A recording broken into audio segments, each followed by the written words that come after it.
ma jirto cid kale oo dunida ku haysata hubka noocana. Ruushka oo shaaciyay in hubkan uu waddankiisa keliya haysto. dad badan hubkan markay arkaan waxay u malaynayaan inuu yahay waxyaabaha khiyaaliga ah ee filimada lagu sameeyo.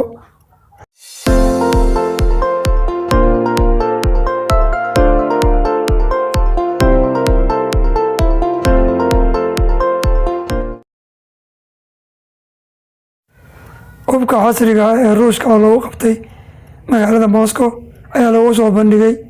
hubka noocaas oo shaqeynaya sida uu sheegay Ruushka khudbadda sanadlaha ee uu jeediyo madaxweynaha dalka Ruushka Vladimir Putin oo uu ka jeediyo baarlamaanka ayuu ku sharaxay hub uu ku tilmaamay mid aysan suuragal ahayn in la sameysto.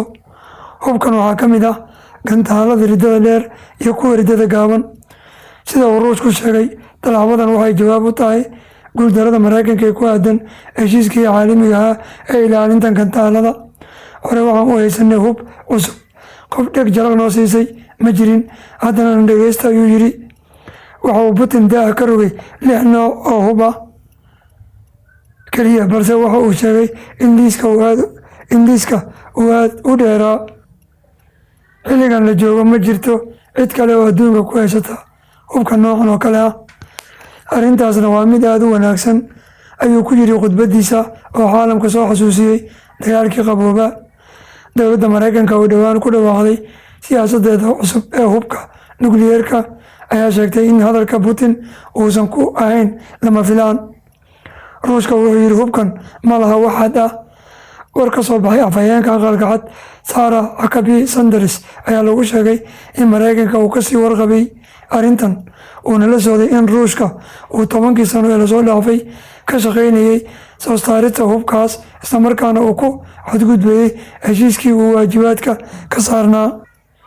muxuu yahay hubkan? siduu u egyahay? maxaase laga ogyahay? hubka casriga ee Ruushku samaystay ayaa lagu tilmaamay inuu yahay ilaa 6 qaybood ama 6 nooc, waxayna kala yihiin sidaan soo socota. 1. Sarmaad waa gantaal nooca riddada dheer ah. hubkan waxaa sidoo kale loo yaqaanaa Santan 2. madaxweyne Putin ayaa sheegay in tijaabada gantaaladan la bilaabi doono. sida uu soo tabiyey wariyaha u hadla dowladda Ruushka ayaa sheegay in gantaalka Sarmaad uu yahay mid lagu bedelayo gantaalkii ay isticmaali jireen midowgii Soviet ee la oran jiray Voyvoda. hase yeeshee awooddiisa waxay aad uga sareysaa gantaalkii hore. Ruushku waxa uu sheegay in mid ka mid ah gantaaladiisa ay duuli karaan masaafe 10 jibaar ka dheer kii hore. madaxweynaha Ruushka ayaa sheegay in gantaalkan uu yahay mid masaafihiisa uusan xadidneyn, uuna gaari karo meel walba oo ka mid ah waqooyiga iyo koonfurta. ma jiro gantaal lagu joojin karo midkan, weli lama sameynin, mustaqbalkana lama sameyn doono, ayuu sii raaciyay hadalkiisa. 2. nukliyeer aan hadlayn. waddanka Ruushka waxa uu sheegay in hubkan uu la mid yahay ka Mareykanka ee loo yaqaano Tomahawk, balse uu leeyahay awoodda nukliyeerka oo kale. sida uu xusay Ruushka, hubkan waa mid istiraatiiji ah oo cusub, welina magac rasmi ah looma yeelin. sida uu sheegay Ruushka, hubkan wuxuu fulin karaa weerar si aan la fahmaynin.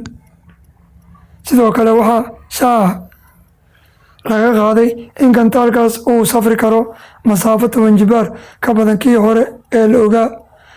taliye hore uga tirsanaa militariga Ruushka ayaa laga soo xigtay in markii ugu dambeysay ee xukuumadda Moscow tijaabisay hubka noocan ah ay ahayd sanadkii 2017. 3. awood hub oo ku diyaarsan badda. hubka Ruushka soo bandhigay waxaa ka mid ah mid lagu isticmaali karo badda dusheeda iyo hoosteeda. dowladda dalkaas Ruushka ayaa sheegtay in hubkan uu gaari karo meel walba oo ka mid ah biyaha hoostooda, xawli dheereeyana uu ku socon karaa.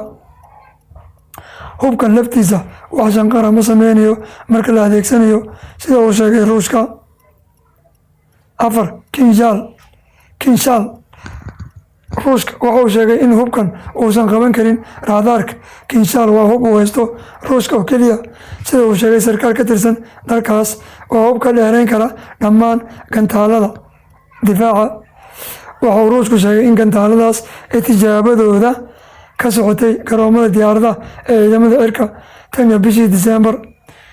waxay cajiib ku yihiin gantaaladaas inay gaari karaan masaafo dhan 2,000 oo kilomitir iyagoo aad u dheereynaya.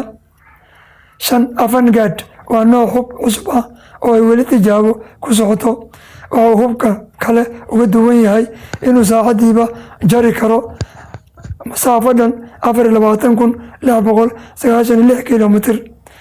xogta ku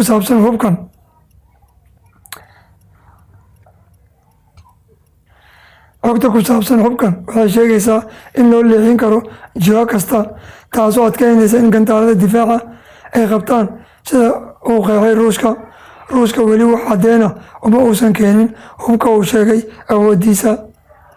way iska caddahay in aanan halkan idinku tusi karin awoodda uu leeyahay hubkan. waa hub wanaagsan, waxaan idin xaqiijin karaa inay wax walba sax yihiin wayna shaqeynayaan, ayuu sheegay ruushka. warshadaha hubka ee ruushka ayuu sheegay inay hadda bilaabeen sameynta hubka ku dhisan awoodda nukliyeerka. 6 hubka leysarka. jenaraal ka tirsan ciidamada ruushka baarlamaanka ruushka ku sheegay in wadankiisa uu tallaabo dheeraad ah u qaaday horumarinta hubka ku shaqeeya hanaanka loo yaqaano aysarka. arrintan hadda way ka soo gudubtay marxaladii qorsheynta keliya ku ekeyd, xitaa sameyntooda ma aha bilow. hubkan waa la soo saaray tan iyo sanadkii lasoo dhaafay. wax faahfaahina oo dheeraad ah kama uusan bixinin caddeemaha la xiriira jiritaanka hubkaas, mana uusan sheegin magaciisa, isagoo hadalka ku koobay oo keliya inaan weli la gaarin waqtigaas. ila madax banaan weli maysan xaqiijinin in hubka noocana uu jiro iyo inuu shaqeynayo toona.